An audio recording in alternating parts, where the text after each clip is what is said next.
तो स्मिथ, इतने दिन हो गए स्टंट का वीडियो अपलोड नहीं किया यूट्यूब पर, क्यों? अरे यार सोच ही रहा था कुछ अपलोड देने के बारे में, तो क्या हो गया कि फिलहाल काम में कुछ बिजी था यार, तो इसलिए कुछ दे नहीं पाया अपलोड। मतलब आज मैं सोच रहा हूँ कि कुछ वीडियो अपलोड देने हैं।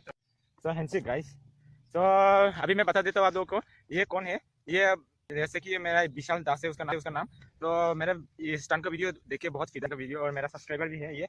और देखिए तो गाइस फाइनली मैं आज वीडियो अपलोड करने का मूड में हूँ और स्टंट करने का मूड में हूँ। तो गाइस मेरे चैनल को मतलब पहले सब्सक्राइब कीजिए, लाइक कीजिए और शेयर कीजिए। और इसीलिए मतलब काफ़ी दिनों से मैं सोच रहा था कि स्टंट का वीडियो बनाऊँ इसके बारे में। तो मैंने सोचा था कि आज कुछ वीडियो बनाऊँ और स्टंट के ट्यूटोरियल के बारे में। आपको स्टेप आपको 5 स्टेप में करके दिखाने वाला हूँ इस रोड पे। जैसे खुला प्लेस, जैसे कि मैंने प्लेस ये चूज़ किया है, तो इसी तरह इस प्लेस में होना चाहिए। जैसे कि इसी तरह प्लेस में रिलेटेड इसी तरह प्लेस में होना चाहिए, तो क्योंकि इसमें आपको कोई दिक्कत नहीं होगा, कोई परेशानी नहीं होगा। स्टंट फिलहाल के लिए इतना ही। सो गाइस अभी बाइक स्टंट शुरू करते हैं।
तेरे